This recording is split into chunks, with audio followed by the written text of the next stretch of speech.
ওটা মেজার করবো না এবার প্রোগ্রামটা, মেজারে যাব, প্রোগ্রাম অলরেডি ওই প্রোগ্রামটা প্রোগ্রামে সেভ করেছি, সেই প্রোগ্রামটাই চালাবো।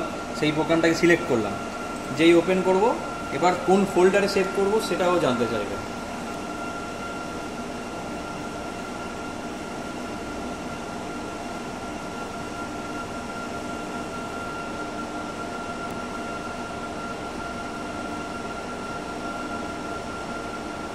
একটু টাইম লাগে, মানে এখানটা অনেক ডাটা ওই প্রোগ্রামে সেভ হয় তো, যে সেই জন্যই একটু টাইম লাগে আসতে। আগে প্রথম কম টাইম। হ্যাঁ, এরপর দেখ এখানে এরকম একটা চার্ট খুলে গেলে এখানে সেভের অপশান আছে, এটা খুললে এখানে সব ফোল্ডার খুলে গেল। এবার দেখ আমি ধর এইখানে দিস পিসিতে যাবো, মানে তোকে প্রথম থেকে দেখাচ্ছি, যেহেতু দিস পিসিতে ওএসএ থাকে, ওএসএ এক্সআরডি ডাটা, এরপরে দেখ ডক্টর এনডি করা আছে অলরেডি।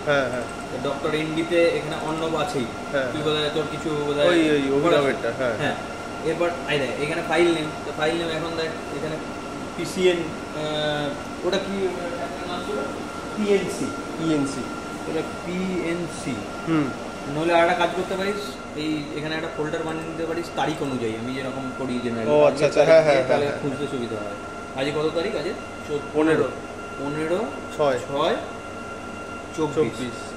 ঠিক আছে, এটা আমি বানিয়ে নিলাম, 15/6/24 ভিতর ঢুকে গেলাম, দিয়ে পিএনসি দিয়ে থাকবো, দিয়ে সেভ করে দেবো। ওকে করলেই ওর চালু হয়ে যাবে। এই ওকে টিপবো, দেখবি হ্যাঁ চালু হয়ে গেছে, মেজারমেন্ট স্ট্যাটাস দেখাচ্ছে। এখানে পিক আসতে শুরু করবে আস্তে আস্তে, দিয়ে এবার বন্ধ করে রেখে দেয়, যে আবার যখন